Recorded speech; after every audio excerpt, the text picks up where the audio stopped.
Добрый день, вечер, уважаемые подписчики. С вами я, Влад Грим. Сегодня с нами переводчик Илья. И сегодня у нас в гостях Уилл МакДермотт, автор серии книг про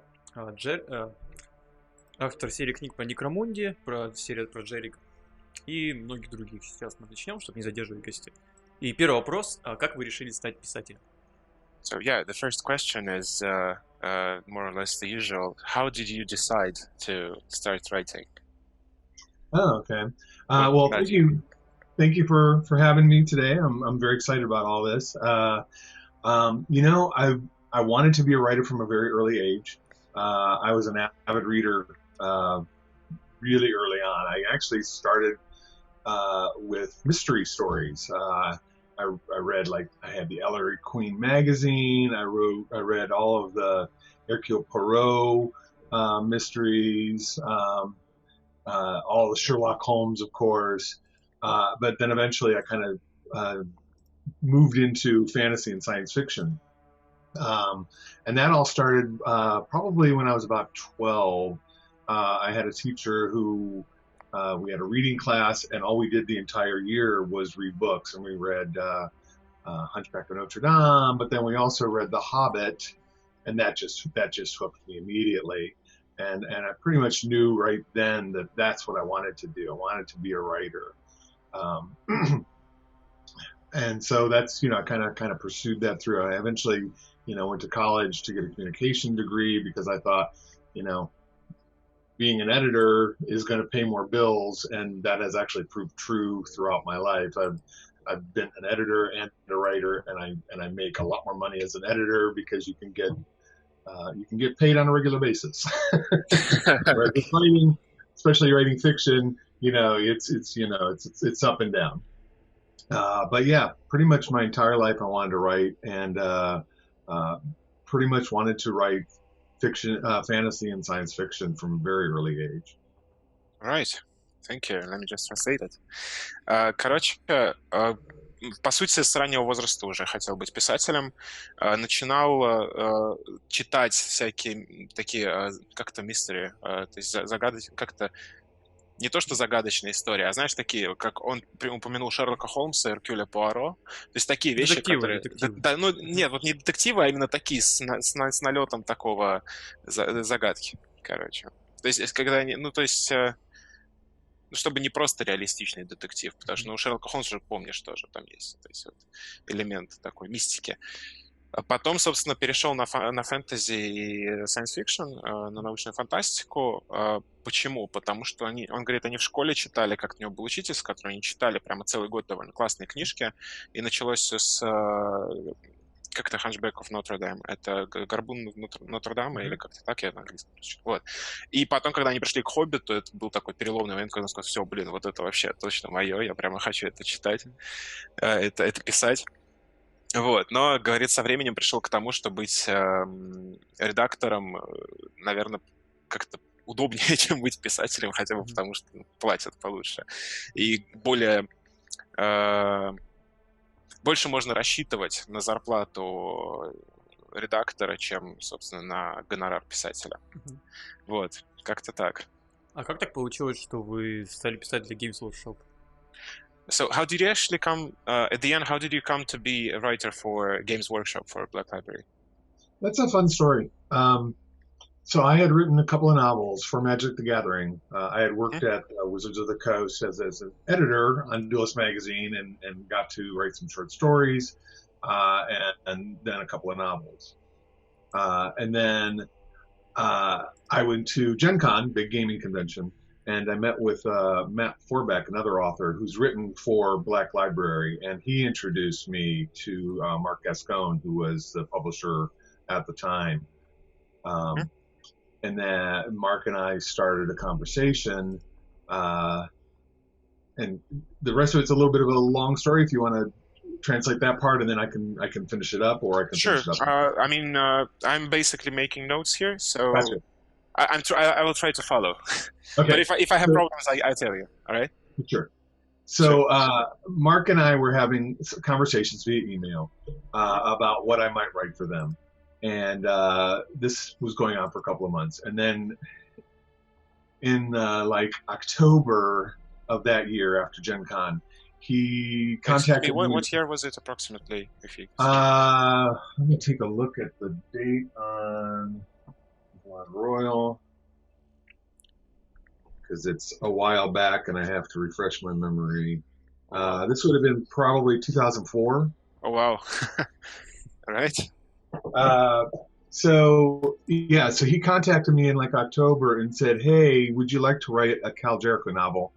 And he said, "Here's the thing, we're going to need it by the end of January, and I can send you the graphic novel so you can get up to speed on the character and everything.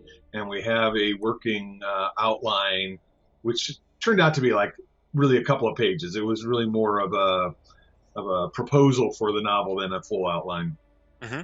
And he got all that stuff to me in November, and I'm reading through it. And then basically starting in about middle of December, I started writing. I had about 6 weeks to write Blood Royal.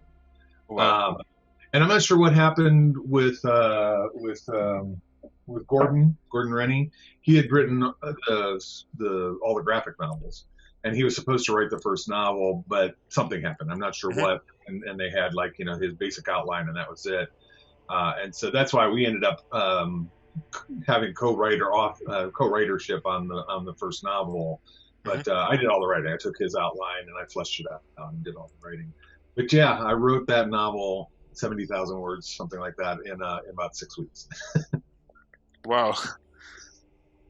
And so after that, they said, "Hey, would you like to do more?" And I said, "Of course I would. I love the Cal Jericho character. I love Yolanda. I love Scabs. I love the world. It was a lot of fun to write in." All right. Wow, interesting. Thank you. So, так, короче, он начал с того, что писал, точнее, был редактором для Magic the Gathering, для Wizards of the Coast.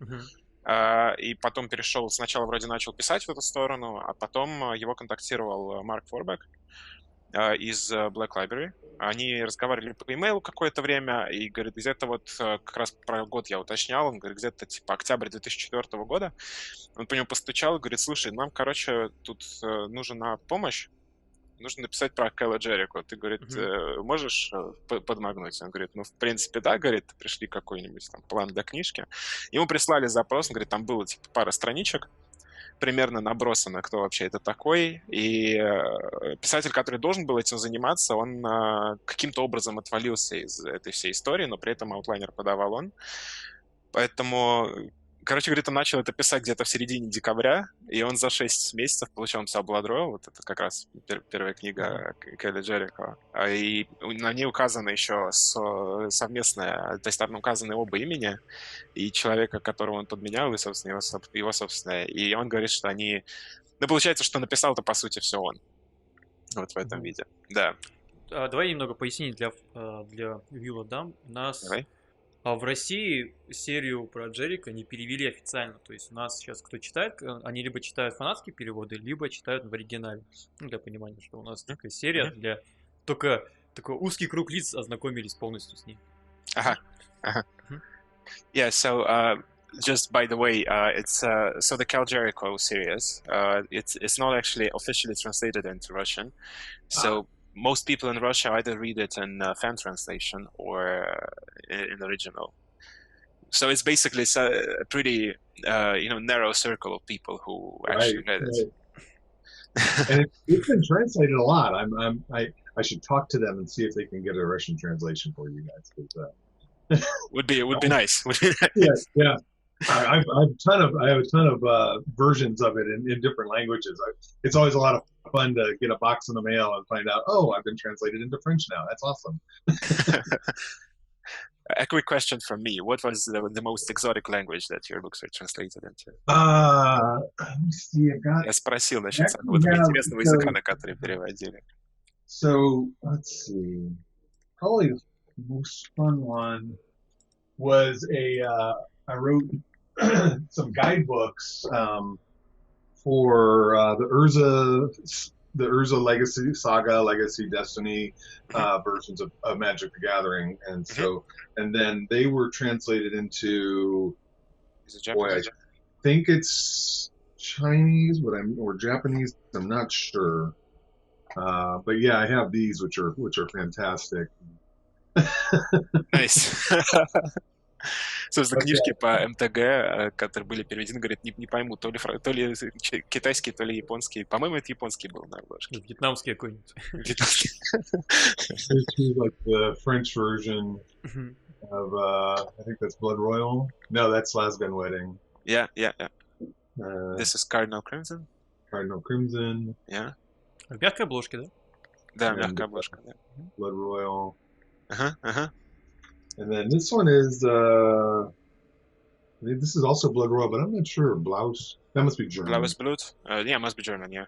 Must be German. Mostly French and German for the Black Library ones. Мне всегда интересно было, а почему книги, Black Library на Западе всегда в мягкой обложке делают? Потому что у нас твердый. Ну, кстати, да, хороший вопрос. Блин, как это звучит вообще? Yeah, so it's an interesting thing because in Russia, mostly the Black Library books that come out, they're in hardcover, and I could see that the ones that you have are in softcover. Right. Yeah, I think everything I have is in softcover. But is it your preference or is it overall like that? No, that's just I get my author copies, and as far as I knew, that they had always been softcover. I had not even heard that they had hardcover versions. I will have to contact them because I would love to have hardcover versions of my stories. Yeah, maybe it's just a Russian thing because we kind of have more respect to the hardcover books. That could be good marketing. Could be. Собственно, да, он говорит, он даже не знал, что существует в твердой обложке. Да, вот. Вот у нас книги по Warhammer вот переводят вот они. Yes, on the hardcover. Nice. Вот. Тогда идем к следующему вопросу. Ваши любимые книги и фильмы, которые повлияли на ваше творчество? Или просто, которые вам нравятся? If you could think of any, what would be your favorite books or movies that influenced how you write and what you write about, and the way you write? Right. As far as books, probably the Drist books. R.A. Salvatore. I don't know if you guys have ever heard of him. He's a writer who did a lot of stuff for TSR, for Dungeons and Dragons, and created an iconic series of books with a dark elf and a crew. And I read pretty much his entire Drist series. It's like 10 novels eventually. And I would say that his writing style, especially when it comes to writing battle scenes, probably influenced me more than anything else early on in my career. When I was writing my first novel, Judgment for Magic the Gathering, it was definitely kind of my battle scenes were very much kind of evocative of the way he wrote battle scenes. I liked them to be kind of very, very descriptive and very bloody, but also fairly short because these are either very powerful mages or people with very powerful weapons and large swords and big guns, and those kind of things don't last a long time. There's not a whole lot of parrying back and forth. You get hit, you're gonna go down, and so that was an early influence on my writing. Mm-hmm. But what about some later influences, maybe, or did you? Another author that I love Terry Pratchett. Oh, yeah. And I don't know that I could ever even approach his level of kind of irreverence and satire, but I definitely like to put humor into my stories. Cal Jericho was so great for that because he was just this larger than life character who didn't take things very seriously, and so I could really kind of let that flow in those books. But another author that I really like, his name is Rob Sawyer. He writes just hard science fiction, like near future science fiction.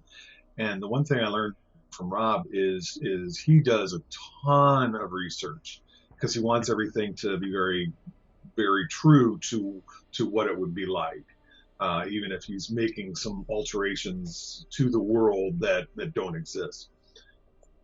And so I definitely try to do a lot of research ahead of time, as much as I can. And, I write in tie-in fiction, so my research is mostly, watching TV shows and reading graphic novels so that I can get everything right. But that kind of level of description and the pace, where you don't really just rush right in to the battle, you set the scene first. And that's something I think I've gotten from Rob. From Rob Sawyer. From Rob Sawyer. Yeah, all right. Yeah. Sure. Окей, thank you. Так, значит, у нас тут есть, в самом начале он упомянул серию про Дриста, про D&D, серия про темных эльфов. Оттуда он говорит, он в основном Забытое королевство. Да. Forgotten Realms, да. И, собственно, оттуда он взял в основном на описание батальных сцен, в основном в начале. И писал он таким образом больше вот в серии МТГ, которую он сам писал. Говорит, они более такие кровавые, очень описательные и довольно короткие, потому что, опять же, у всех там либо какое-нибудь очень сильное колдунство, либо какой-нибудь очень сильный меч, и поэтому там особо не получается долго как-то с ними играться. Именно что один раз попали, и все, и в общем, вдребезги. Вот. И потом уже говорит чуть попозже, когда уже переходил в серии про Кэла Джерико, это уже был Терри Пратчетт, ты, наверное, слышал, он упомянул. Это в основном говорит про юмор, и плюс, говорит, он очень хорошо ложится на самого Кэла, на его характер. То, что он такой персонаж, знаешь, который не шибко серьезный, в принципе, от себя, наверное, больше похож на какого-нибудь Хана Соло, вот что-то в этом роде, знаешь, такой рубаха парень. Вот. И упомянул еще Роба Сойера, говорит, за то, что он делает огромное количество исследований перед тем, как писать свои книги. То есть даже учитывая, что там мир несуществующий, да, понятно, science fiction, все равно это огромное количество исследований вложенных в это, он очень пытается вникнуть в эту тематику. Для него самого, говорит, исследование это в основном, там он смотрит какой-нибудь фильм, сериал, графическую новеллу какую-нибудь, еще что-то. Он говорит, для него важно не бросаться, значит, напрямую в то, что писать, а сначала подготовить там себе почву, да, и оттуда уже в известных для него самого рамках как-то что-то делать. А фильмы? Про книги, про фильмы. Да, кстати, да. So what about? So you said that for research you do sometimes TV shows, maybe movies, graphical novels. Could you give us any examples? Well, sure. Real good example for my latest novel, for Solus Fury. Yeah. They sent me, when I was working on that, because I didn't know a lot about the main character, about Mad Donna, going into that one, and so they sent me the Dan Abnett novel from like 10 years ago, and I read that entire novel front to back, and so I could get a feel for how character approaches things, how she talks, how she moves, that kind of thing. But also, it was such a wonderful. It's a travel story, and mine was going to be kind of a travel story. It's more of a chase between the two main characters, Servitor or not Servitor, what's that word? Scrutinator, and Mad Donna, because she's trying to track Mad Donna down, and Mad Donna's trying to track down this other person. But anyway, so I knew that my story was going to be moving through the Underhive, and so as kind of an homage to Dan Abnett's book, I had her basically move through the same areas with some minor changes to where his novel had moved, so that they had this kind of same movement through the story from beginning to end, where you started higher in the Underhive and ended up down in the sump hole by the lake. Where everything kind of comes to a head, and it doesn't go well for certain people. So that's the kind of thing that I do, is that I research those characters. So if I'm writing, if I were to ever get a Star Wars novel, which I would love to do, I would go back and I would rewatch those, or if it was set in the clone era, I would watch that series, just to immerse myself in it as much as possible. And that's the kind of research I'm talking about. It's kind of fun research. So the getting immersed in the... Yeah, exactly. I see. Окей. Interesting. Да, то есть вот, например, собственно, про Солус Фьюри, про Мэтт Дону, да, про как безумная Дона, да, он упомянул Дэна Абнута, который писал перед этим про нее же. Он говорит, что он даже, собственно, он в качестве исследования для книги тоже перечитывал, смотрел, как погружался в мир, погружался в историю, погружался в персонажа. Говорит, даже в качестве такого омажа к нему, он даже в самой книжке, собственно, сама история про Мэтт Дону, я не знаю, ты, кстати, читал, нет? Ну, короче, да, сама история — это про погоню скрутинатора за Мэтт Доной, и он говорит, даже в самой книжке они даже пробегают по тем же самым местам, говорит, то есть из Андерхайва, потом они к какому-то озеру там выходят, это все, то есть даже по тем же самым местам пробегают, как и собственно, у Дэна Абнута. Вот. Ну или говорит тоже как пример, если бы нужно было что-то писать про «Звездные войны», да, то он бы опять же сел, там устроил себе вечер «Звездных войн» и погрузился бы, короче. Ну, это хорошо, такой, кстати, хороший подход.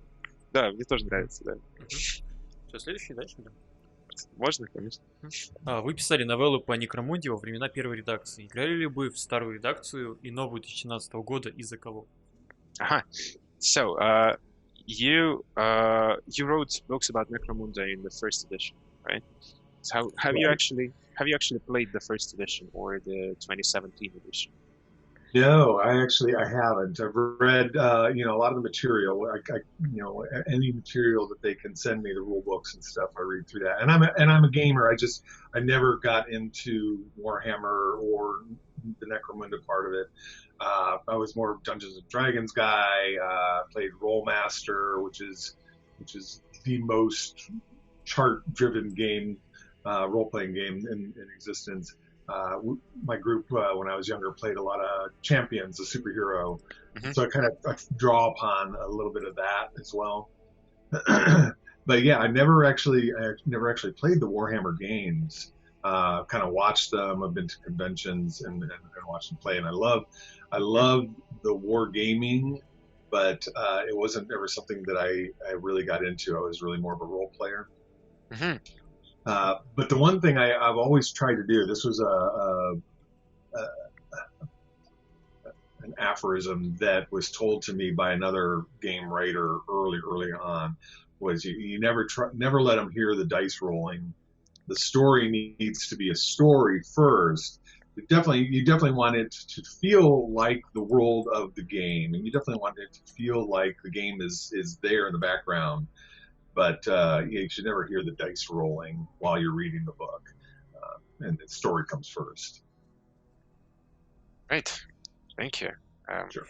Да, короче, он говорит, что вообще-то, говорит, я геймер, но конкретно в Warhammer не играл, потому что в большей мере он играет в ролплей игры, типа D&D, типа вот Champions он упомянул. Но как-то... Но Warhammer, говорит, прикольно бывает посмотреть, то есть на каких-нибудь сходках, например, когда люди играют. Он говорит, это прикольно выглядит, но все-таки больше нравится РП. Ну и, в принципе, он сам тоже говорит, что даже... Он привел в пример цитату, я не помню, к сожалению, чью. Говорит, никогда не давай игроку слышать, как катается Костя с столу. Он говорит, он и в книжках своих тоже этого придерживается. Говорит, что человек должен погружаться в историю, а не, собственно, не понимать, что это там книжка или что это игра или что-то такое. Играл ли он в настольно-ролевые игры по Warhammer, Dark Heresy? Да, кстати, да. So actually, yeah, we just remembered. So there is this, for example, the basically Dungeons and Dragons adapted for Warhammer, such as Dark Heresy, for instance. Have you played those? Right. No, I never got into those either. Like I said, so at the time that I started writing for Black Library. Like I said, I had written a couple of Magic the Gathering novels. I had worked for Wizards of the Coast to make Dungeons and Dragons and Magic the Gathering. And so at that time, I was very into Magic the Gathering. And then right around the same time is when World of Warcraft happened. And a good friend of mine, another writer, a fairly well-known Dungeons and Dragons designer, Dave Noonan, he introduced me to World of Warcraft and basically sent me a copy of the game so I would start playing with him. And that was about the next 7 years of my gaming life was just World of Warcraft all the time. And that was when I was writing the Necromunda novels. So I didn't have a lot of time for any other games once World of Warcraft hit. Oh, yeah. That's the story of the gamer's life. Yes. Короче, да, говорит, нет, не играл в Dark Heresy, ни во что такое. Он до того, как пришел в Black Library, на момент, когда пришел в Black Library, он был очень в тусовке Magic the Gathering, а потом, говорит... да, 10 Magic the Gathering, 10, короче. Да, 10 Magic the Gathering из 10, да. А потом, говорит, его приятель, который тоже, кстати, теперь один из дизайнеров в D&D, вот, он говорит, он ему скинул копию World of Warcraft и такой, смотри, классная игра, давай поиграем вместе. Все, 7 лет жизни, как никуда. Вообще ничего другого больше не замечал. И вот как раз, когда писал, в то время, когда писал серию про Кэла Джерико, как раз вот это World of Warcraft. Вот, и поэтому как-то, говорит, так и не влетел в Warhammer. Такой вопрос. А вот в D&D вы мастер или игрок? Yeah, are you in D&D? Are you more of a dungeon master or are you more of a player? I've done both, but I definitely enjoy playing more. Yeah, that's because do not let them hear the dice roll, right? And I've had really good GMs through the course of my life. Dave Noonan, when we were both working was at the Coast, he was running a playtest game, which for us that were in it, it wasn't playtest. It was just a fun night of D&D. But and before that, I had a really great GM who did Dungeons and Dragons, but then we moved into Champions. We played Champions for a long time, the superhero role-playing game. Mm-hmm. But yeah, I have GM'd, and I do a reasonably decent job. But I definitely enjoy. The reason I enjoy the playing is I enjoy the puzzle. I enjoy the role-playing part of it, portraying a character. But I always enjoy trying to figure out what I can do to help us get through a situation. And that's something I definitely bring to my writing, because I'll toss my characters into these situations that I don't know how they're going to get out of until I sit there and think about, okay, what can they do? What are their abilities? What's going to happen to them as they're trying to do it, the obstacles and the enemies and that kind of stuff. And so it becomes a puzzle. And then I write my way through that. That definitely comes from when I was playing as a role player. That's some interesting info, actually. That is interesting. Да, он говорит, что в основном играет, но я, кстати говоря, тоже это можно было догадаться. Вот. Но в основном больше про игрока, что больше любит играть, но вот тот самый его друг, как раз, который его привел в World of Warcraft перед этим, это Дэйв Ньюман, он говорит тоже... Вот он говорит, например, чаще, как выступал в роли DM, и говорит, что вообще больше нравится играть, потому что нравится именно вот этот вот процесс, как бы думать, как ты можешь помочь команде там выбраться из какой-то ситуации. Знаешь, такие вещи. Почему у меня трясется? Говорит, как ты можешь выбраться из какой-то ситуации, знаешь, как ты можешь использовать свои умения, способности так, чтобы помочь команде. Он говорит, это он в свои книжки потом привносит тоже. То есть он периодически может в книжке персонажей забросить в какую-то историю, из которой изначально сам даже не знает, как они будут выпутываться, а потом дальше уже сидеть, по сути, разыгрывать партию в D&D, да, то есть смотреть, что они могут сделать, чтобы из этого выкарабкаться. Такое. А он может рассказать, за каких персонажей он играет? Я подозреваю, что сейчас будет за всех. So, could you tell what's your favorite type of characters in Dungeons and Dragons? Almost always a ranger. Almost always a ranger. Almost always some sort of a ranger. I like to be at range and have a lot of utility. Mm-hmm. So early on I played a ranger. And like I said, I like to have not just the ability to kill things quickly from a distance and not get into the middle. Although I have tanked in World of Warcraft. But also have the utility to be able to find other ways to help the group. So in World of Warcraft I played a hunter at first, but then later on I played a paladin because a paladin can do it all. A paladin can DPS, a paladin can heal, and a paladin can tank when needed. through most of the variations of World of Warcraft. They weren't very good tanks early on. But I eventually became a healer almost exclusively because healers were always needed in the raids, and I could pretty much assure myself a spot in the raid by being a healer. True that. And then I learned that I really enjoyed doing it. So. Nice. Да, и он говорит, что в D&D это в основном рейнджеры, почти всегда. И говорит, потому что в первую очередь это не только DPS, это еще и возможность иметь какую-то utility, ну, то есть такую пользу для команды не боевыми способностями, грубо говоря, да.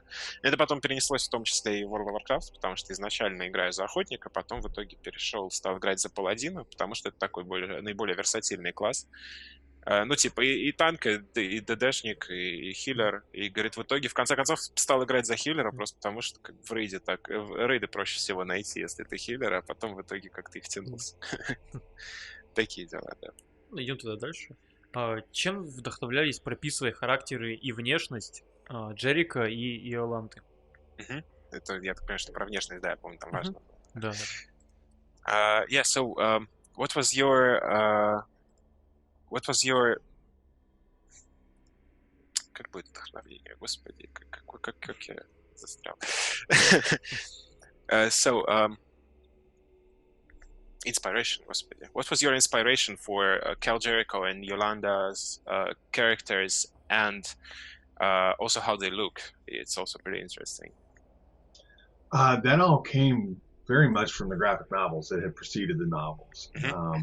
They had come out, and so I read through those, and one of the things that really stood out to me for Cal Jericho was just they in the graphic novels they always had him having this very heroic look. He would make these heroic poses, and so that became a big part of his character in the novels.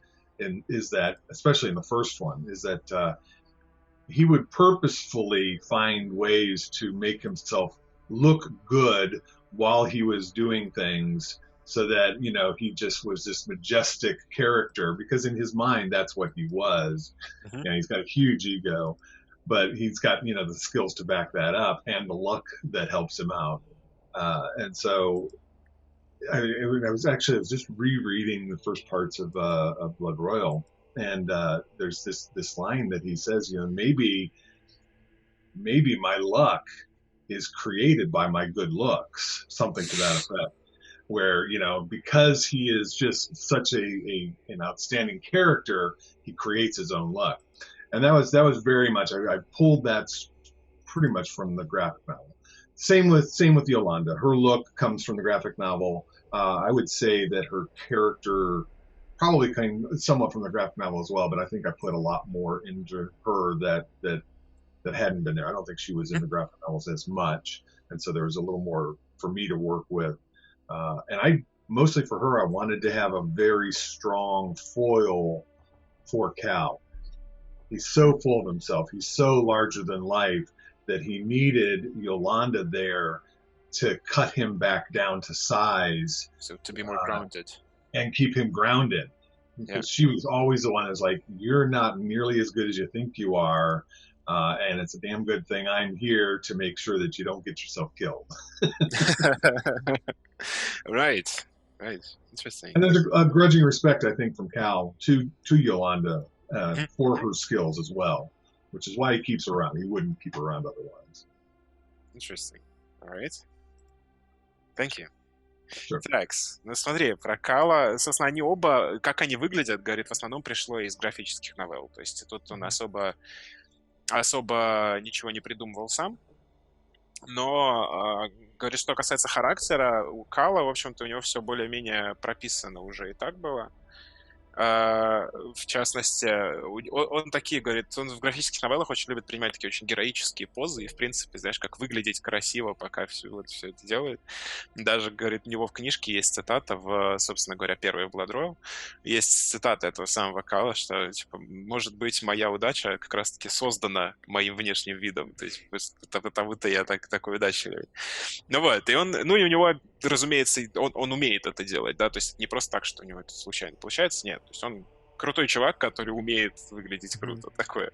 Вот, Йоланда, в свою очередь, это как раз-таки такой в некотором роде противоположность, более такая приземленная.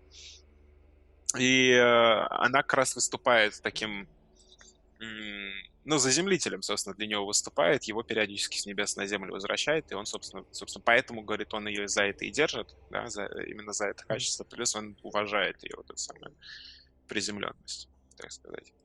Вот, как-то так. Что дальше-то идем? Я думаю, Будете да. ли вы писать по Вахе и Necromunda, в частности, в будущем? Так как сейчас многие авторы, например, эти фары, возвращаются в Warhammer, Например. реанимируют старые серии. Там эти фары просто 15 лет книгу писал, он такой, вот, выходит серия спустя 15 лет. Да, so, the question is, are you actually willing to return back to Warhammer and specifically Necromunda writing? Because some writers, as Vlad mentioned, Matthew Farrow, so some writers are coming back. So are you coming back too? Well, I would love to. I wrote, my latest one, Solus Fury, yeah. Fury, that just came out this year. Supposed to come out early in the year and then COVID. But it just came out in, I think, June of 2020, last year. Came out in June of 2020. And I also wrote a short story for them that's in the Uprising. And then I wrote a short story with Madonna that's kind of a prequel story to the novel that came out just online. And also late in 2020, like in August, I think. And right now, they're kind of on hiatus. COVID hit England pretty bad.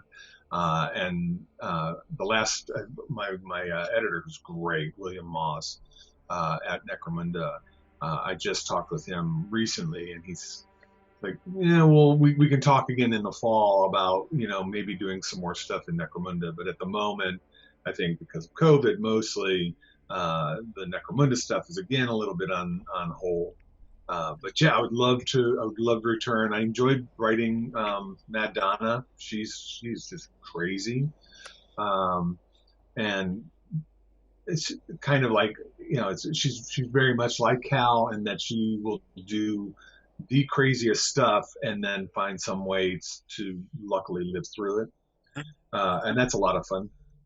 But then she's also driven by some deep, dark crap that's happened to her that kind of drives her on, and that's a lot of fun. I'd love to go back to Cal. I think they've had a couple other Cal Jericho novels that have come out in the last couple of years. I haven't read them yet. But at the moment they kind of have me on Madonna, but I don't know what might be the next thing. But yeah, I enjoy writing for them quite a bit. All right. Thank you. Да, говорит, вообще очень бы хотелось продолжать в этом писать, в частности, собственно, Necromunda, да. У него, говорит, прекрасный просто, в том числе, редактор по Necromunde, но пока что это как-то встало на паузу. Несмотря на то, что вот в прошлом году, говорит, вышел как собственно, Solus Fury, так и более короткий рассказ в качестве приквела про Мэддону. Вот. В итоге все равно сейчас, до осени, говорит, они вообще даже не будут ничего задумываться как-то, потому что вот так вот их пока что на них забили немножко. А кто сейчас редактор Necromunda? Could you tell who is the editor for Necromunda right now? My editor, his name is William Moss. William Moss. He's fantastic. He is relative. I think he's newer there. When I started working with him a couple of years ago, I think he had just kind of started there, but very knowledgeable. He helps me a lot because, like I said, I've not played the games, and so he really helps ground it more in the game for me if I make mistakes. Right. Да, собственно, говорит, Уильям Мосс отличный редактор, очень новый, говорит, относительно новый в этом, как раз только начал работать с Solus Fury, вот, но при этом, говорит, очень много знает, очень хорошо погруженный в игру, собственно, и поэтому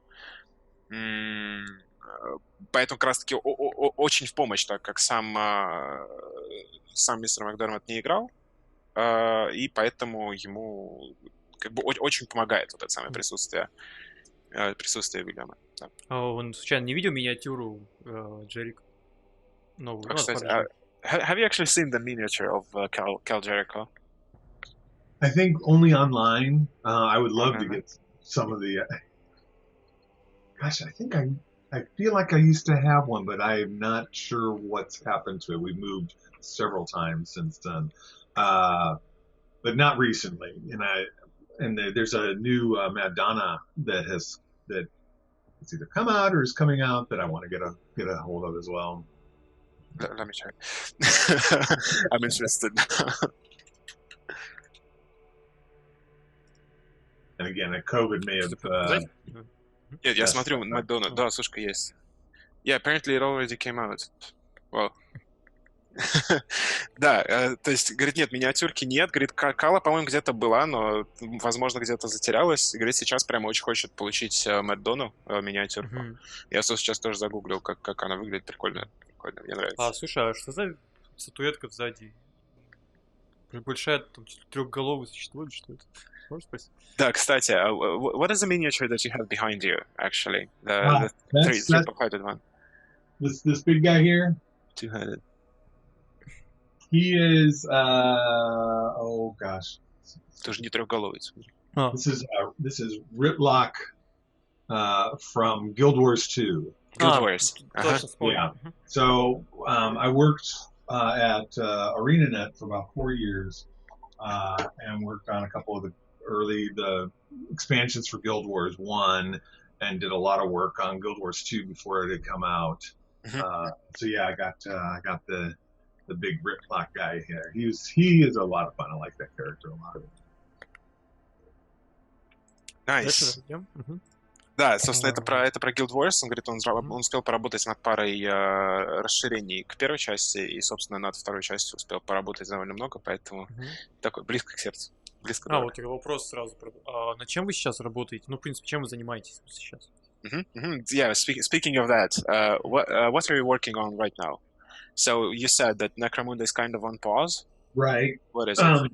So right now I'm working on another novel that I wrote last year that just came out this year. I don't know if you know the Kolchak show. Kolchak? Kolchak the Night Stalker, kind of a precursor to the Supernatural series, to X-Files. Okay. Both the creators of X-Files and Supernatural credit the Kolchak series as kind of one of their inspirations. Генерал Kolchak, что ли? Yeah.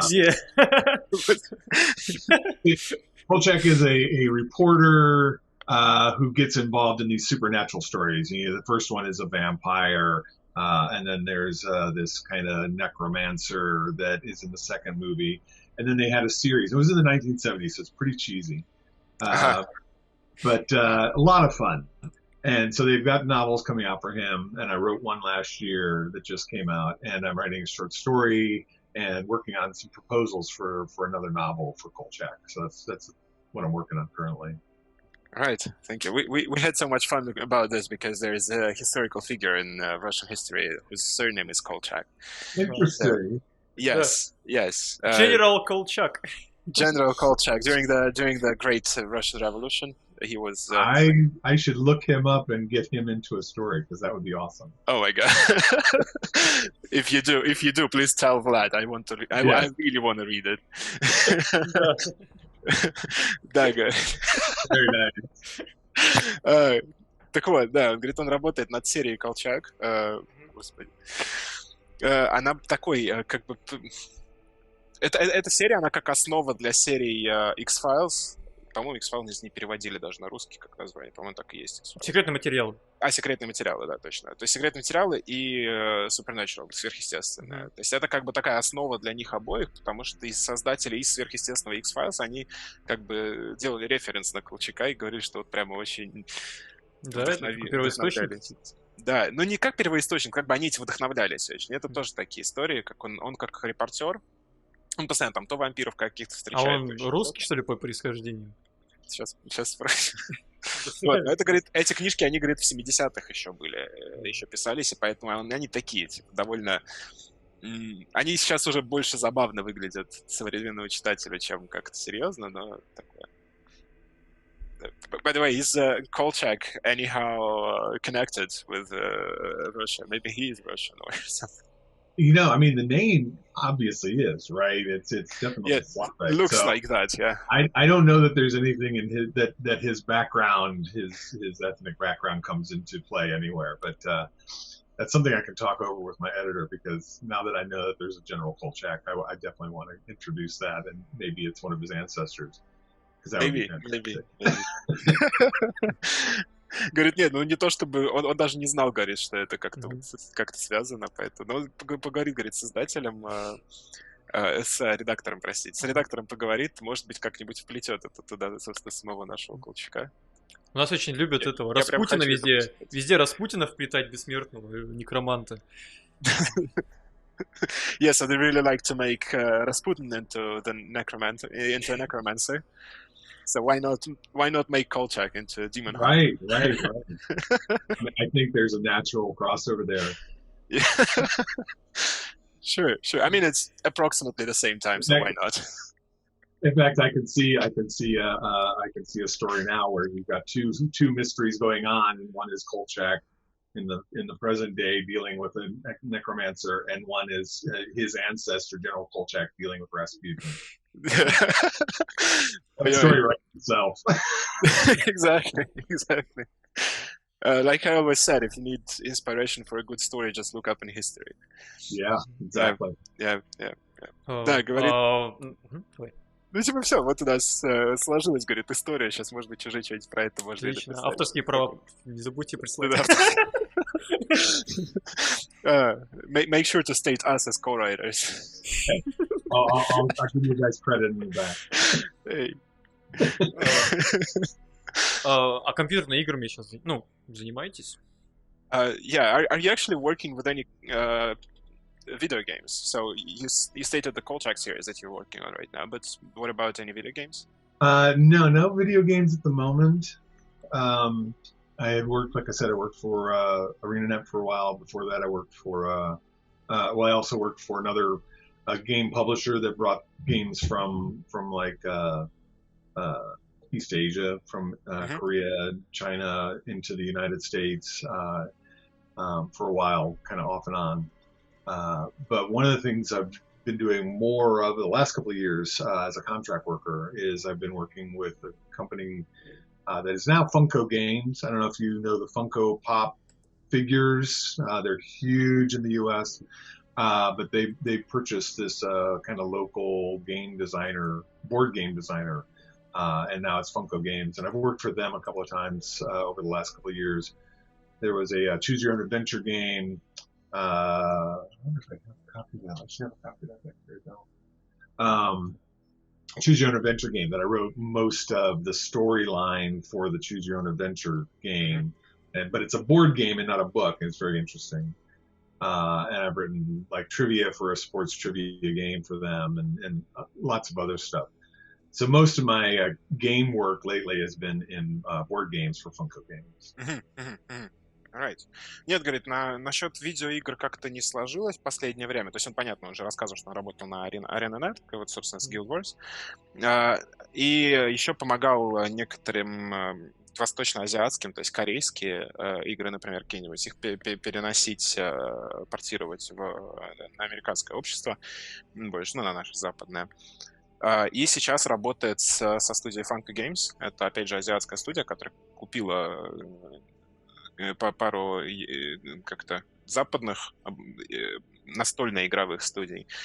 И, собственно, с ними занимается в основном. Они там миниатюрки делают, еще что. Ну, то есть, понятно, бордгеймы. В частности, игра Choose Your Own Adventure, это, типа, выбери свое собственное приключение. Вот, собственно, он в ней очень сильно поучаствует. Говорит, очень прикольный тоже опыт был, когда нужно было писать историю для настольной игры, в которой она еще разветвляется, а не для книги. Ну, типа, такое. Тоже освежающее. А настольными играми? Ну, так, собственно, вот, собственно, этим, да? Your Own Adventure, да, например. А сами играете в какие-то игры настольные, именно настольные? Ну, так D&D же вроде была, да? Нет, настольно-ролевая. Тут важно. So, do you yourself play board games, but not like the role-playing board games, but like actually? Right. I love board games. My whole family, we played board games forever. In fact, just the other night we played one of the Funko games that I had worked on really early. I didn't have a lot to do with it, but it's called Horrified, and it's basically the classic movie monsters like the creatures from the Black Lagoon and Dracula and Frankenstein and Bride of Frankenstein. They're terrorizing this small town, and it's a cooperative game where you have to work together to try to figure out how to stop them and then destroy them. Each monster has a different thing that you have to do before you can destroy them. And they're going around terrorizing the villagers, and if they kill too many villagers, then the monsters win. Excuse me. But yeah, we play a lot of board games. Love Pandemic. We play a lot of cooperative board games, it turns out, but we also like to play, kind of what they call non-parallel. I don't think that's actually a word. Things like Scotland Yard. I don't know if you ever played Scotland Yard, where it's everyone is against one player. And there's one of those that Funko Games made a couple years ago that I got to work a lot on.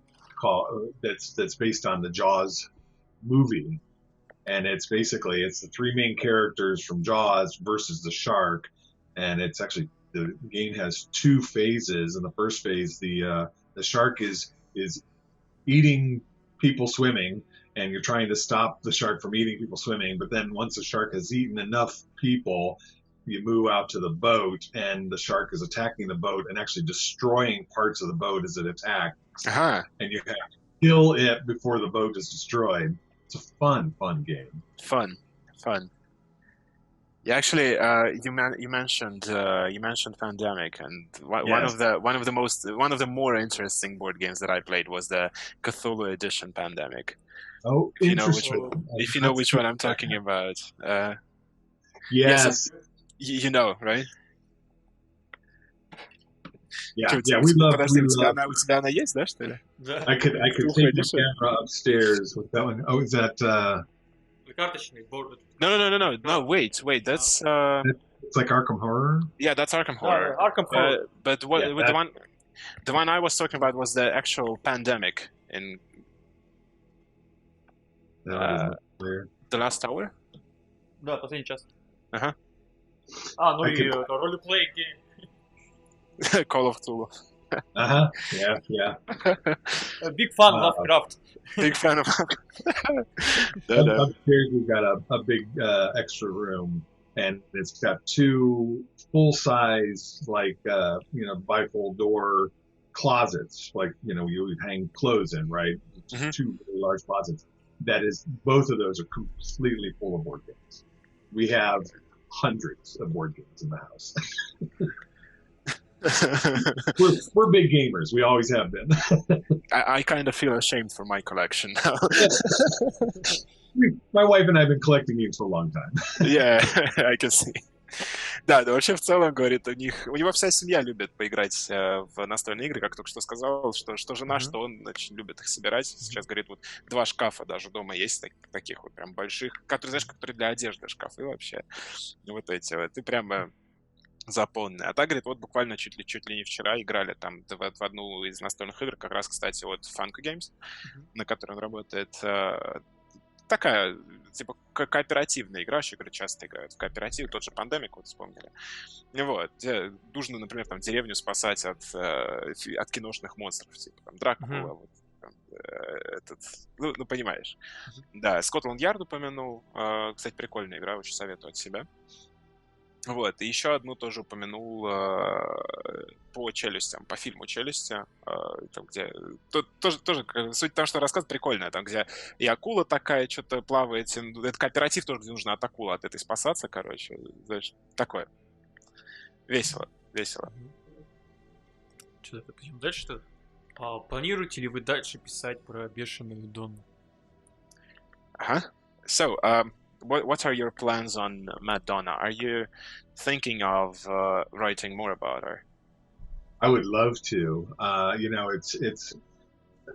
It's kind of a collaboration between myself and the editor, and for this one, he's like, we would like to do a Mad Donna story, and it should have this duality with the person who's chasing her as well, and asked me to come up with some proposals. And so I came up with several proposals, and then we honed those down into one story, and then I wrote an outline, a full chapter by chapter outline, which is the way a lot of the tie-in work works. Is that they want to know exactly what you're going to do with the characters, because it's their characters. You're just going to kind of play around with them for a while. So once this fall comes around, and I can talk with Will again about what they want to do next. It might be Mad Donna, it might be another character, whatever they're looking to do as part of the story, and then I can come in and say, okay, think about this character, who they are, what they're doing, and come up with a fun story to put around them and see what flies with them. But I'm definitely welcome doing another Mad Donna. I'd love to do more Cal Jericho if I were given the chance. He's probably my favorite character that I've ever written. The Cal Jericho. Cal Jericho is he's just so much fun. Yeah. But yeah, whatever would come down. The character I wrote this one short story on in the Uprising. I'm trying to remember his name. Grendel, who's got another very interesting backstory, and that's one of the things I really like about the characters in their world is they have very full backstories that are full of problems, as well as they're not just these powerful guys that can do anything. They also have all this baggage that they're carrying around with them, which is really good for dramatic writing and finding stories that can really kind of push their buttons and make them react in certain ways. So yeah, anything that they want me to do, I'm right on board to do it. It's fun world to write in. Right. Да, говорит, было бы очень классно пописать что-нибудь еще про Мэтт Донну, но вообще в целом любая книжка — это совместная работа с редактором. Говорит, и ты, в принципе, в целом не можешь как бы до конца сам решать тоже судьбу этого персонажа, потому что персонаж так-то не твой, да, тебе его дают, чтобы ты о нем написал. Вот, но так, говорит, и про Мэтт Донну, и про Кала Джерико было бы очень классно что-то еще написать, что, говорит, Кал Джерико его вообще в принципе любимый персонаж. Ну и про Донну мы, собственно, слышали перед этим, что они похожи в целом в чем-то. Вот. И тут еще достал книжку, одну из написанных в прошлом году, это Uprising как раз-таки. И вот, например, пожалуйста, персонаж оттуда, тоже Грендел. Он его привел в пример, как вообще в целом, да, классно писать о тех персонажах, которых уже ты писал, но если тебе дают кого-то нового, то там тоже всегда есть чем заняться, и там тоже всегда есть что-то интересное, потому что вообще в целом тебе дают уже готового персонажа со своей личной какой-то историей, с таким багажом опыта, и это позволяет, конечно, очень развивать драматическую сторону. Ну, как бы, опять же, как-то не так много придумывать самому, сколько ты уже знаешь эту историю, ты играешь с персонажем, который уже персонаж, да, вот так. То есть нравится больше работать с готовыми персонажами, чем самому придумать. Да. Хорошо. Дальше идем. Интересненько, да. Как автор, да, плутовского романа, что бы вы посоветовали почитать из того же жанра? So, yeah, as a rogue romance author, what would you suggest to read from this genre? From, I'm sorry, what was the genre? The rogue romance. So such as Cal Jericho or... yeah. Boy, it's tough.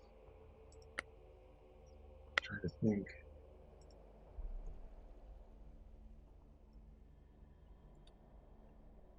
Boy, I'm not sure.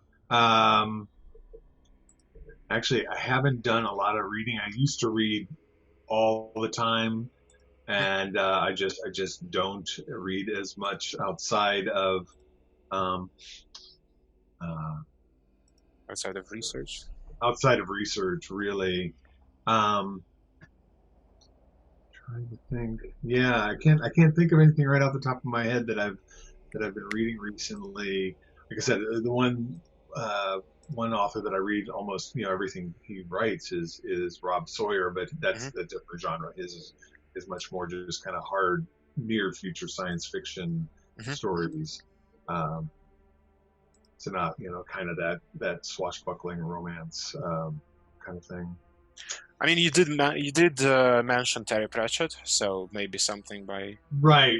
Oh, I love all the Pratchett. Terry Pratchett stuff. Probably my favorite series of that, and something I can mention, is his Night Watch characters. Oh yes, the guards of the city, and I don't know if you have gotten it over there yet, but there was a series created about the Night Watch that aired on, I think, probably BBC, and I think we probably got it on BBC America. That was a Night Watch series. It was just one season so far, but it was fabulous. Really captured the characters, but also did fun new things with them. So that was a lot of fun to watch. I watch more than I read anymore, which is kind of unfortunate. I really need to do a lot more reading than I do.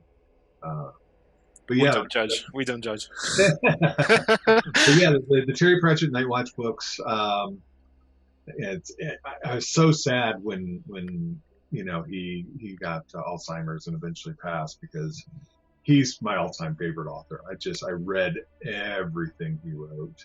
I actually got to interview him about 15 years ago for Amazing Stories. I did an article about him and met him at World Science Fiction Con in Boston. That was amazing.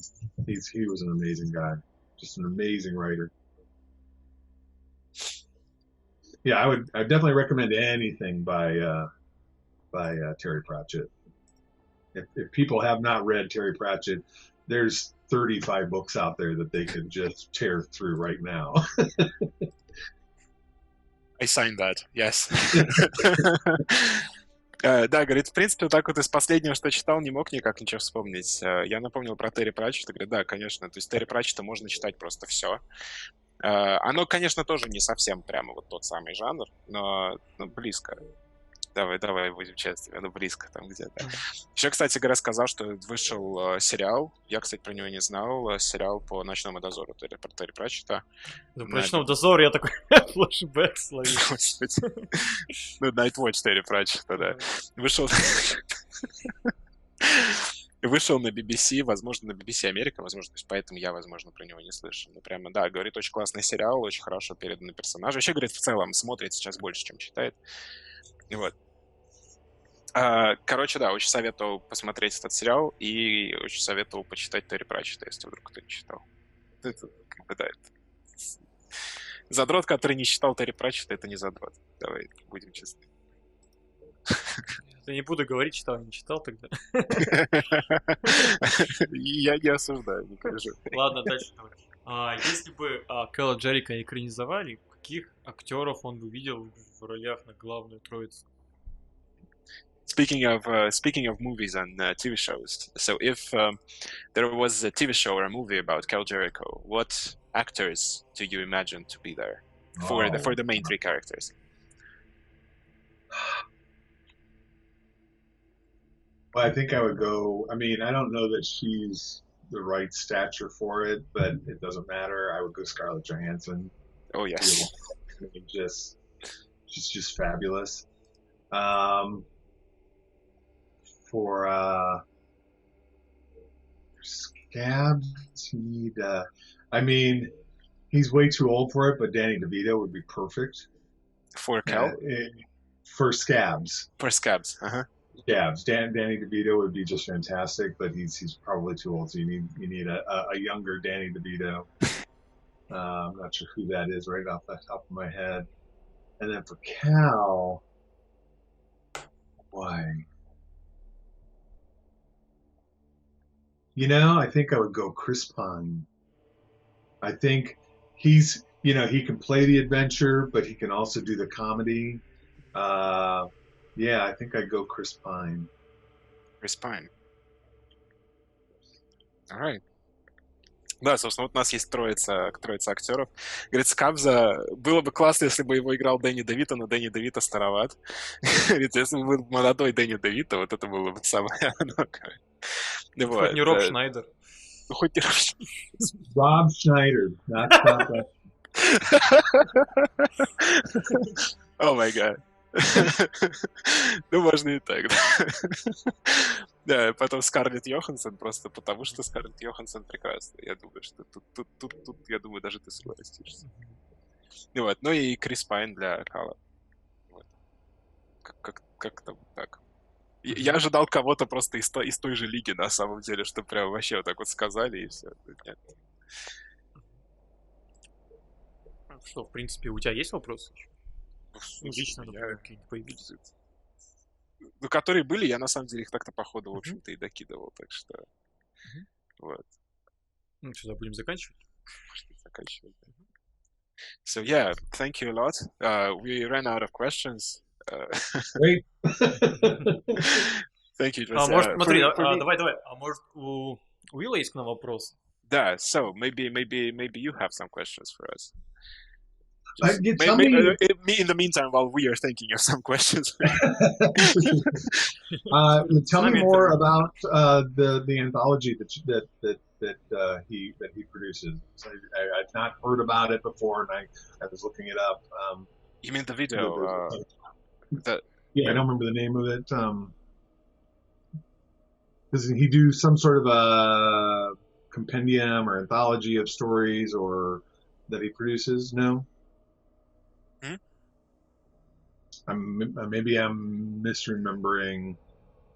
I guess just if I'd like to tell me a little bit about what he does. So the project that we're doing. The project that he's working on. Короче, Влад, к тебе вопрос. Расскажи побольше про вот сам проект, которым мы сейчас занимаемся. Что мы вообще делаем такого? У нас проект Terra Mortis, мы берем интервью у разных авторов, не обязательно по Warhammer, то есть по sci-fi, ну, в принципе, которые занимаются именно книжными, именно западными, то есть это такой эксклюзивный контент, который мы знакомим русских читателей с авторами, и авторов знакомим, по сути, с российскими фанатами. То есть показываем, что мы есть, что мы живы, что мы такая же часть комьюнити, такая часть мирового комьюнити, что есть фан-база не только в родной стране. Например, у Питера Фихервари очень большая фан-база в России, даже больше, чем в Англии. Okay. So the project is called Terra Mortis. Okay. And Grimdarkman Club. Почему Terra Mortis-то? Ну, Terra Mortis ты сам сказал, что только что. Нет, я не говорю. Нет? Или проскочило. Нет, Grimdarkman проскочило у тебя, да. Проскочило, да, это про старый проект у меня. Ага, окей. Как еще раз? Grimdarkman Club. Grimdarkman Club. Okay, so basically the goal of the project is to get to know the sci-fi authors from abroad who may not be that known in Russia yet, for example. So to get the Russian fans of science fiction to get to know the Western authors, and also to let the Western authors that we meet know that there is also a Russian fan base that they might not know about, because, you know, many Russian people, they do not really read in English. Right. Yeah, so that is one of the reasons that we do that. Also, как ты сказал, автор был Питер? Это Питер Фихервари. Peter Fichlevari. So, for example, he may have a bigger fan base in Russia than in the UK, for example. Okay. And he didn't even know about it. Well, that's great. That's fantastic. How did Vlad really get into the Necromunda novels? Как ты к Некромунде пришел? Как ты нашел на это? самом деле, я прочитал замечательную книгу Мэтью Фаррера «Перехламок». И Перехалмк, да, так и называется. Так, И подожди. после... Мне это нужно перевести.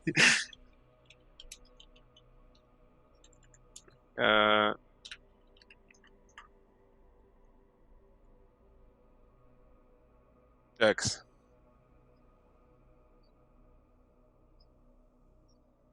Junction, наверное, да, Junction, да, скорее всего. Okay? Да. So yeah, so basically his first book was Matthew Farr's Junction. Okay.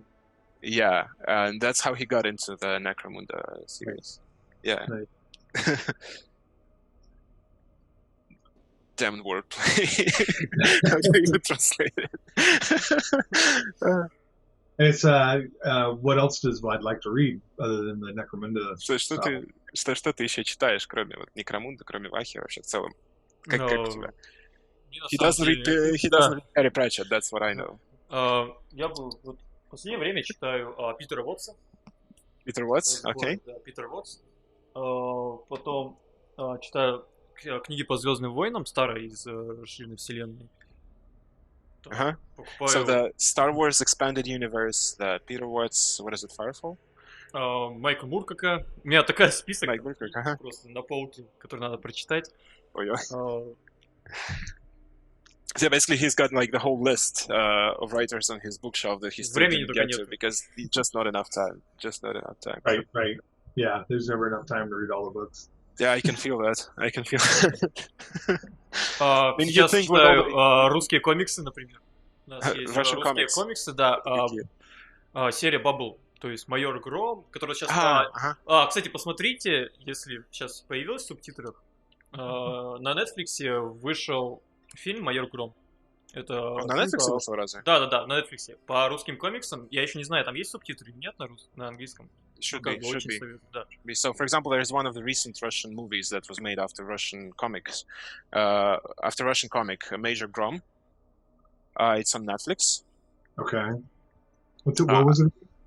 Major Grom. So Grom. Huh. I don't remember that. I'll have to look that up. Yeah. But yeah, apparently it came to Netflix this year.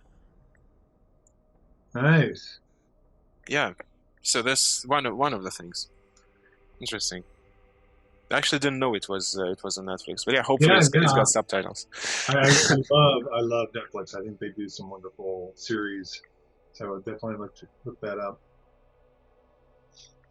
While we're talking, another author that I know that he might want to take a look at is Nancy Holder.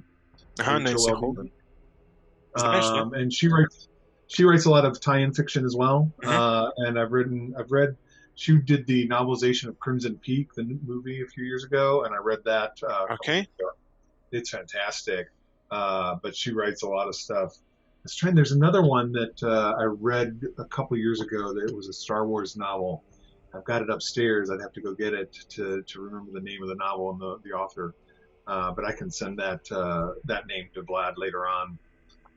But she, again, was just this wonderful author who wrote a very, very compelling Star Wars novel, just kind of within the universe, but separate from the main characters. I see.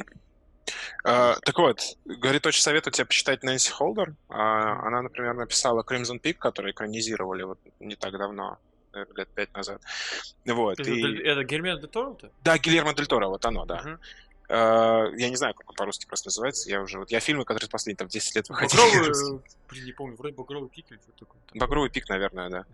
Ну, логично было бы, по крайней мере. Вот. Еще упоминал какого-то еще автора, но он говорит, никак не может вспомнить имя, нужно сходить чекнуть. Возможно, тебе потом пошли. Мы, например, брали интервью у Карен Трэвис, у Бланше вот недавно интервью, именно текстовое интервью брали. So they had text interview with Karen Travis? Oh, okay. Yeah. For example. Yeah, I know that name, and I probably have read... Серия Republic Commando. Republic Commando series. Это серьезно? Это там? That might be the one, then, yeah. Блин, игра детства, кстати. Офигенные книги. Yeah, I'll look her. I'll look. I've got. I know I've got this Star Wars novel upstairs. Another thing, real quick, is I am a member of a sort of like the Science Fiction Writers of America. I'm also a member of that. Okay. But there's another group called the International Association of Media Tie-in Writers. A lot of the Warhammer writers are in there, but also people who've written for just about everything, including Star Wars and Star Trek and Supernatural. Tim Wagner is another one for Vlad to check out. Tim Wagner is a fantastic author. He's written a lot of supernatural novels. He also writes his own original horror fiction, but he's fantastic. But yeah, the IAMTW, which is terrible long acronym. IAMTW. Okay. International Association of Media Tie-in Writers, and it's just IAMTW.org. That's a great resource for Vlad to find authors who write stories within the media world, the science fiction, television, games, the whole thing. All right. Thank you. Вот, короче, он говорит, что он состоит, помимо Американской ассоциации писателей-фантастов, он еще состоит в международной ассоциации, называется IMTW, вот это вот та самая. Я не знаю, знаешь ты про нее или нет, но он как раз посоветовал, что... Он говорит, что, в принципе, если ты хочешь найти новых авторов, как бы это может быть ресурсом, где ты можешь это искать. Как раз вот так вот. Я тебе смогу ссылку потом написать, собственно, отправить. Вот, ну да, imtw.org, говорит, там можно прям найти кучу народа. Там и по Warhammer есть, и по Звездным войнам, и даже там по сверхъестественному, то есть что придумается. Не знакомил с писателем Брайаном Эвансом? Yeah, so are you Brian acquainted? That's Space Series. Yeah, do you know Brian Evanson? No, I don't know that. It's that Space Series books. Yeah, I should read that. I like that. I've heard of that. I've heard of Dead Space.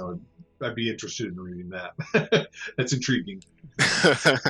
Yeah, well, intriguing is one of the better words to put it. Yeah. Да, говорит, не знаком, но было бы интересно посмотреть. Да, сейчас общаетесь с какими-то авторами по Warhammer или вообще есть какие-то maybe have some... хорошие друзья-авторы? Именно хорошие друзья. Ну, с кем, да, с кем можно потом, если что, там договориться. Yeah, maybe have some good friends, personal friends among the authors about Warhammer or maybe other universes. Yeah. So I mentioned Matt Forbeck. He's also a member of the IAMTW, and Matt and I met a long time ago, and we're really good friends. And Tim Wagner, who I just talked about, he's fantastic. Trying to think of some of the other ones. Gene Rabe, R-A-B-E, is another. R-A-B-E. R-A-B-E. Okay. I think it's. I'm not sure if she's pronounced it Rabe or Rabe. She's a great author. These are all people that are in the IAMTW. See if I can find some of the other names real quick here. Oh, I know what I can do. This here somewhere.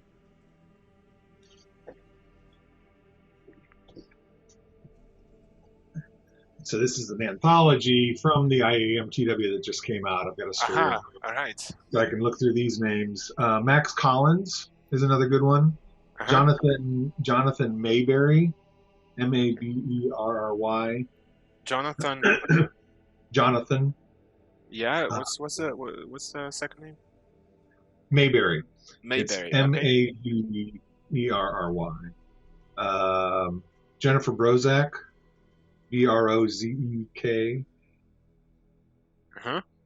And then Keith DeCandido. He's a big name in tie-in fiction. He has written probably for just about every franchise out there. What is it, Keith? Keith DeCandido. Candido. Candido. All right. And then Stephen Paul Leiva, Leiva. Oh, and then this is another great one. Greg Cox, Cox. He wrote the novelization of the I think it's DC series called 52, which was like a year in the life of the DC heroes. And I read that novel several years ago. Very, very good. I like Greg Cox's writing a lot. So those would be some good ones. All right. Thank you. That's quite a list.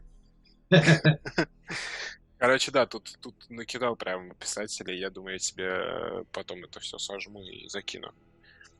Как вот. Это, собственно, кстати говоря, это была антология как раз-таки вот этой самой международной ассоциации писателей фантастов, про которую мы говорили. Black Library. С кем-нибудь поддерживаете сейчас отношения? Okay, what about the Black Library? So this was the IAMTW. Yeah, the IAMTW. And there are definitely authors that have written for Black Library in there. I don't know exactly who they are, who all of them are. Like among the personal friends, maybe? So besides the ones that you mentioned. Yeah, besides them, I think I've kind of hit most of the... You kind of hit the ones that are personal friends that have written for Black Library. We talked about Dan Abnett, who I don't know, but I very much enjoyed his book, and I know he's a real big name in Black Library. Let's see. Let me take a look through the Uprising and see if any of these names in this anthology stand out.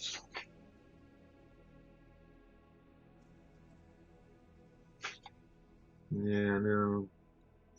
Yeah, I'm just kind of getting back in with Black Library over the last couple of years, so I don't really know who all their stable of writers are right now. I see. And it changes, it's like everything. Of course, nothing stable, да. Да, говорит, из Black Library как-то вот сейчас не особо, потому что он только последние пару лет возвращается потихонечку туда, поэтому не знает, как там, кто там реально еще есть. Но он же выпал оттуда. А он знает, вот, не обязательно писатель, но кто в Black Library может рассказать про Necromunda именно, то есть... про конкретно... Именно, да, кто занимается этим направлением, и может, например... Мне кажется, тебе даже я смогу ответить на этот вопрос, но давай спросим. So yeah, maybe you know somebody from the Black Library, maybe not necessarily a writer, but overall maybe a person who can tell about the whole thing, about the whole series. Right. My editor probably would be. Yeah, that's what I thought about. Yeah. It's William Moss. Yeah. I can reach out to him and see if and put you two in contact. But he's very knowledgeable about the whole series. Mark Gascon, who was the publisher back during the first set of them, would also be a good person to reach out to. He now does a different imprint. I'm trying to remember the name of it. It'll come to me later. But yeah, he would be a good one. Again, I could reach out to him and see if he'd be interested in talking with Vlad. So William Moss and you also mentioned? Mark, it's M-A-R-C. Yeah. And then it's Gascon, which is French. Gascon. Okay, right. It's like Gascoigne, I think. Yeah, Cogne probably. Yeah, okay. Yeah. Okay, thank you. Alright, да, то есть, собственно, как я и сказал, что тут тебе даже я, наверное, смогу ответить. Да, это, собственно, редактор его, это Уильям Мосс, с которым он может даже постучать по нему и к тебе его отправить, пообщаться. Было бы замечательно. Да. И Марк Гасконь, который тоже, в общем, занимается. Не конкретно его редактор, но вот тоже там что-то. Еще одна небольшая просьба. Вы могли бы передать привет и что-нибудь сказать российскому сообществу Necromunda Live, то есть это такие олдовые фанаты Necromunды, которые в первую редакцию играют, и сейчас в новую редакцию активно играют, обсуждают, то есть такое хорошая комьюнити, кто достаточно сильная в России. So yeah, also if we could ask you for a favor to say a couple words for the Russian Necromunda community. So the guys who have been into it ever since the first edition and still are, for those guys, the fans. Yeah, I appreciate all the fans. The reason we write is because we have these stories inside of us and we want to share them, and so it's always gratifying when you hear back from the fans that they're enjoying what you're doing and that they got some joy from reading what you wrote. I mean, that's the best feeling in the world. And so, without the fans, we wouldn't be doing anything. We would just be kind of talking into the void. So I definitely appreciate it. I'm hugely grateful to find out that there is a fan following in Russia, even though they don't have Russian language versions. If the Black Library feels that there's a big enough following in Russia, I'm sure they would consider doing Russian language versions. It always comes down to economics because they're a business in the end. Of course, yeah. I think Black Library does a great job of translating the novels into the various languages in Europe because there's a big following in Europe for fantasy and science fiction that I think America just doesn't even realize, but Black Library does. So yeah, if those fans can be vocal, then maybe in the end eventually they'll get those Russian language versions. I can't believe how many times that the Cal Jericho novels have been translated over the years. It's really gratifying. Да, говорит, что единственная причина, по которой они вообще пишут, это потому, что у них есть какие-то истории, которыми им хочется поделиться с фанатами. И поэтому им всегда очень приятно, когда они узнают о том, что эти фанаты у них есть, и что этим фанатам нравится то, что они делают.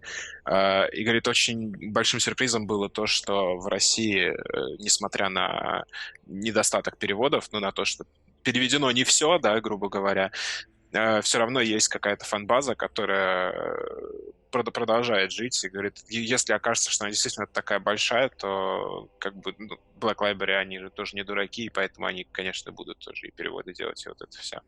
Но, говорит, очень классно это осознавать, что даже в такой ситуации фаны все равно есть. Алды тут.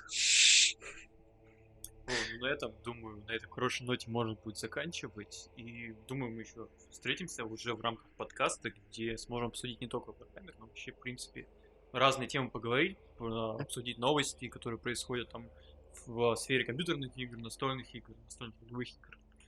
Уже спустя некоторое время.